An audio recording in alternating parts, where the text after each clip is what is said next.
அஸ்ஸலாமு அலைக்கும் ஃப்ரெண்ட்ஸ், எல்லோரும் எப்படி இருக்கீங்க? அல்ஹம்துலில்லாஹ் நாங்கள் எல்லோரும் நல்லாயிருக்கோம். நீங்களும் நல்லா இருப்பீங்கன்னு நினைக்கிறேன். நான் இன்றைக்கி வீடியோவில் ஒரு ஹெல்த்தான பிரேக்ஃபாஸ்ட் ரெசிபியாவோ இல்லாட்டி ஈவினிங் ஸ்நாக்ஸ் ரெசிபியாக கூட நீங்கள் செஞ்சு சாப்பிட்லாங்க. ஒரு கப் அவல் வச்சு இன்றைக்கி ஒரு ஹெல்த்தான ஸ்நாக்ஸ் தான் நான் இன்றைக்கி செய்ய போகிறேன். இப்போ வாங்க அதை எப்படி செய்யலான்னு பார்க்கலாம். அதுக்கு ஃபஸ்ட்டு ஒரு பவுலில் ஒரு கப்பு ஃபுல்லாக நான் வெள்ளை அவல் எடுத்துருக்கேங்க. இந்த அவல் நல்லா மிக்ஸ் பண்ணி விட்டுட்டு தண்ணி தெளித்து கொஞ்சம் கொஞ்சமாக நம்ம ஒரு 10 நிமிஷம் நல்லா ஊற வச்சிடலாம்.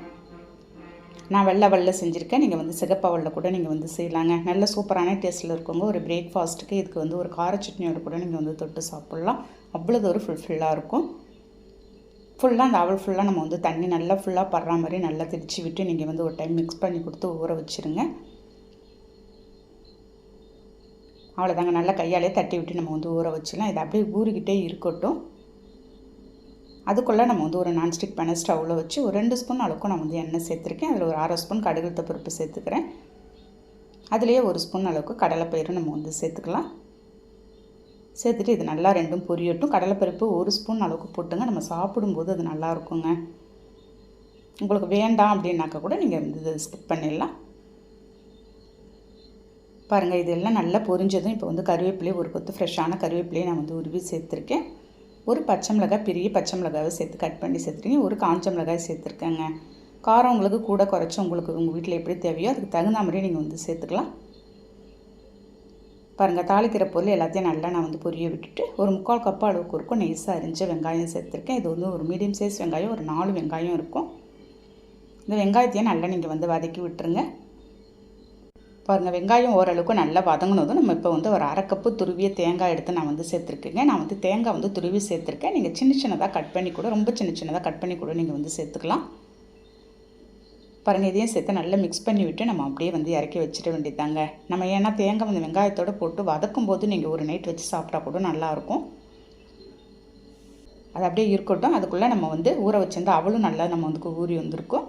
பாருங்கள், கையால் எடுக்கும்போதே எடுத்து பார்த்தீங்களா, தண்ணி எல்லாம் நல்லா அப்சர்வ் பண்ணி நமக்கு நல்லாவே ஊறி வந்திருக்கு. இந்த மாதிரி தான் உங்களுக்கு நல்லா சாஃப்டாக ஊறி வரணும். அதுலேயே ஒரு 2 ஸ்பூன் அளவுக்கு நான் அரிசி மாவு சேர்த்துக்க போகிறேன். சேர்த்துட்டு இப்போ நம்ம எல்லாமே வதக்கி வச்சுருந்தேன். அந்த வெங்காயம் தேங்காய் எல்லாத்தையும் எடுத்து நான் அதோடு சேர்த்துட்டு ஒரு 1/2 ஸ்பூன் அளவுக்கு இருக்கும் தூள் உப்பு நம்ம சேர்த்து எல்லாத்தையும் கையாலே மிக்ஸ் பண்ணி விட்டுருங்க. நம்ம அரிசி மாவு 2 ஸ்பூன் சேர்த்து செய்யும்போது உங்களுக்கு கன்சிஸ்டன்சி கரெக்டாக வருங்க. அவ்வளோ சூப்பரான டேஸ்ட்டில் இருக்கும். இது நம்ம எல்லாருமே பெரியவங்கலேருந்து குழந்தைங்க வரைக்கும் கூட நம்ம சாப்பிட்லாம். பாருங்கள், நம்ம அரிசி மாவு சேர்த்துருக்கிறதுனால கொஞ்சம் ட்ரையாக இருக்க மாதிரி இருக்கும். அதனால் நான் கையால் கொஞ்சமாக தண்ணி மட்டும் தெளித்து விட்டுக்கிறேன். லேசாக நீங்கள் தண்ணி தெளித்து அதையும் திரும்ப இன்னொரு டைம் மிக்ஸ் பண்ணி நம்ம குழக்கட்டை மாதிரி பிடிச்சிக்க போகிறோங்க. உங்களுக்கு எந்த ஷேப் வேணுமோ நீங்கள் அந்த ஷேப்பில் நீங்கள் ரெடி பண்ணிக்கலாம். அது மாதிரி குழக்கட்டை மாதிரியே பிடிச்சிருக்கேன். ரவுண்ட் ஷேப்லேயும் பிடிச்சிருக்கேன். பாருங்கள், எல்லாத்தையும் ரெடி பண்ணிவிட்டேன். ஒரு 2 பேர் 3 பேர் ஒரு காலையில் ஒரு பிரேக்ஃபாஸ்ட்டுக்கு இது நம்ம ஒரு கார சட்னியோடு தொட்டு சாப்பிட்டோன்னு வச்சுக்கலாம். அவ்வளோ அருமையாக இருக்கும். நல்ல ஒரு ஹெல்த்தான ரெசிபியும் கூட. இப்போ நம்ம ரெடி பண்ணது எல்லாத்தையும் நம்ம ஒரு இட்லி பாத்திரத்தில் வச்சு வேக வைக்க போகிறோம். அதுக்கு இட்லி பாத்திரத்தில் கொஞ்சம் தண்ணி வச்சு மேலே இட்லி தட்டு மேலே ஒரு காட்டன் கிளாத்தை தண்ணியில் நல்லா நினச்சிக்கிட்டு பிழிஞ்சிட்டு நீங்கள் அது மேலே சேர்த்துக்கோங்க. எல்லாத்தையும் வச்சு ஒரு 10 நிமிஷம் நீங்கள் வேக வச்சுருங்களேன். அருமையாக சூப்பரான டேஸ்ட்டில் நமக்கு ஒரு கொழுக்கட்டை அதே மாதிரி அவல் வச்சு நம்ம செஞ்சுருக்கோம் இல்லையா, நல்ல டேஸ்ட்டில் இருக்குங்க. நீங்கள் ஒரு ஃபோக் ஸ்பூன் வச்சு இந்த மாதிரி நீங்கள் எல்லாத்தையும் எடுத்து பார்த்தீங்கனாலே உங்களுக்கு தெரியும் வெந்ததோட கன்சிஸ்டன்சி. அவ்வளோதான், எல்லாத்தையும் எடுத்து நான் பிளேட்டில் எடுத்து வச்சுட்டேன். சூடாக எடுத்து சாப்பிடும்போது அவ்வளோ அருமையாக இருந்துச்சுங்க. நீங்கள் வெறுமனவே எடுத்து கூட சாப்பிட்றலாம். சாயங்காலம் ஆனாலே நமக்கு ஒரே மழை வரா மாதிரி இருக்குதா, இந்த டைமில் பிள்ளைங்களும் அதுக்குள்ளே ஸ்கூல் விட்டு வந்துடுவாங்க. பிள்ளைங்களும் சாப்பிட்டா மாதிரி இருக்கும். நல்ல இந்த கிளைமேட்டுக்கு அருமையாக இருக்குங்க. சிம்பிளாக அந்த ஈஸியாக செஞ்சிடலாம். இப்போ வாங்க அதை எப்படி செய்யலான்னு பார்க்கலாம். அதுக்கு இப்போ ஃபஸ்ட்டு ஒரு மிக்சிங் பவுலில் ஒரு கப் அளவுக்கு நம்ம வெள்ளை உள்ள எடுத்து கொஞ்சமாக தண்ணி தெளித்து நான் ஒரு 10 நிமிஷம் நல்லா ஊற வச்சுட்டு போகிறேங்க. இது கொஞ்சமான குவான்டிட்டியில் தான் நான் செஞ்சுருக்கேன். ஒரு 2 பேர் அளவுக்கு தான் நம்ம சாப்பிட்லாம்.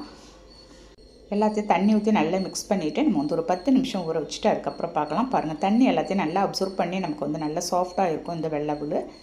நான் வெள்ளை உளில் செஞ்சுருக்கேங்க. நீங்கள் சிகப்பு உளில் கூட நீங்கள் செய்யலாம். பாருங்கள், எல்லாமே தண்ணி நல்லா சூப்பராக நம்ம எடுத்துடுச்சு. இந்த அளவு கையால் எடுத்து பார்த்தா உங்களுக்கு சாஃப்டாக இருக்கணும். இப்போ இதில் ஒரு 1/2 கப் அளவுக்கு ஒரு கேரட் தாங்க இருக்கும். ஒரு மீடியம் சைஸ் கேரட்டு துருவி சேர்த்துருக்கேன். அதே மாதிரி 1/2 கப்பு வெங்காயம் சேர்த்துக்கலாம். ஒரு 3 வெங்காயம் இருக்குது, மீடியம் சைஸ் வெங்காயம். ஒரு பச்சை மிளகாயும் கருவேப்பிலை மட்டும் போட்டிருக்கேன். 1 ஸ்பூன் அளவுக்கு கார்ன்ஃப்ளவர் மாவு போட்டுட்டு ஒரு 1/4 ஸ்பூன் தூள் உப்பு சேர்த்து எல்லாத்தையும் மிக்ஸ் பண்ணி விட்டுடலாங்க. நமக்கு இதுக்கு நிறைய பொருளும் எதுவும் தேவைப்படாது. சிம்பிளாகவும் செஞ்சலாம், அதே சமயம் ஈஸியாக செஞ்சலாம். ஏதாவது ஸ்நாக்ஸ் சாப்பிடணும் போல் இருக்கும்போது ஹெல்த்தான ரெசிபி தாங்க.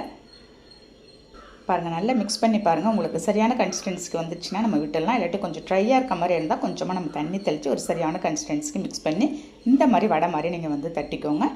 பாருங்கள், இந்த மாதிரி எல்லாத்தையும் நான் வந்து தட்டிட்டு ஒரு இரும்பு தோசைக்கல்லை ஸ்டவ்வில் வச்சு நான் எண்ணெயும் கலந்து வச்சுருக்கேங்க.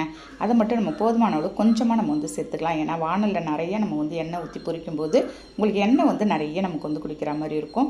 சிம்பிளாக கொஞ்சமான எண்ணெயிலேயே நம்ம வந்து செஞ்சிடலாங்க. ரெடி பண்ணி வச்சுருந்தது எடுத்து ஒன்று ஒன்றா எடுத்து நான் வந்து அந்த தோசைக்கல்லில் வச்சுருக்கேன். லோ ஃப்ளேமில் வச்சுருங்க நீங்கள். பாருங்கள், இந்த மாதிரி அப்படியே லோ ஃப்ளேமில் வச்சு நல்லா உள்ளே வெந்து வர வரைக்கும் நம்ம வெயிட் பண்ணியிருந்து ஒரு 2-3 நிமிஷம் நீங்கள் வந்து ஆப்போசிட் சைடும் நல்லா திருப்பி போட்டுருங்க. அவ்வளோ அருமையாக இருக்குங்க. நம்ம அந்த அவளோட அந்த வெங்காயம் கேரட்லாம் சேர்த்து சாப்பிடும்போது பிள்ளைங்க எல்லாமே செஞ்சு நீங்கள் சூடாக கொடுத்த உடனே எல்லாத்தையும் காலி பண்ணிவிடுவாங்க. நீங்கள்னா ட்ரை பண்ணி பாருங்களேன். நமக்கு இது ஒரு காஃபியோட இல்லாட்டி டீயோட நீங்கள் வந்து ஒரு ஈவினிங் டைமில் ரெடி பண்ணி பாருங்கள். அவ்வளோதாங்க. நமக்கு எண்ணெயும் நிறைய அதே மாதிரி சமயம் நமக்கு வந்து நல்லா இருக்காது. இந்த மாதிரி நீங்கள் தோசைக்கல்லில் போட்டு நீங்கள் எடுத்துட வேண்டியதாங்க. எல்லாம் பொன்னிறமாக இந்த மாதிரி பொரிச்சு வந்தது நம்ம வந்து எடுத்துட வேண்டியதுதான். சூப்பராக இருந்துச்சுங்க. கண்டிப்பாக நீங்கள் வந்து இந்த ரெசிபி இன்றைக்கே நீங்கள் கூட நீங்கள் ட்ரை பண்ணி பாருங்கள். ஒரு கப்பு அவல் இருந்தாலே போதும். இப்போ சூடாக எடுத்து நம்ம சாப்பிட்டு பார்க்கலாமா எப்படி இருக்குன்னு. கையில் எடுக்கும்போதே அவ்வளோ ஒரு கிறிஸ்பியாகவும் சாப்பிட்றதுக்கும் அவ்வளோ சூப்பரான டேஸ்ட்டில் இருந்துச்சுங்க. கண்டிப்பாக ஒரு டீ டைம் ஸ்நாக்ஸ் ரெசிபியாக நீங்கள் இதை வந்து ரெடி பண்ணி பாருங்கள். அவ்வளோ அருமையாக இருக்கும். நீங்களும் ட்ரை பண்ணி பார்ப்பீங்கன்னு நினைக்கிறேன். இந்த வீடியோ பிடிச்சிருந்தா அப்படியே லைக் பண்ணிவிட்டு ஷேர் பண்ணுங்கள். நாளைக்கு பார்க்கலாம். Okay, thank you, by.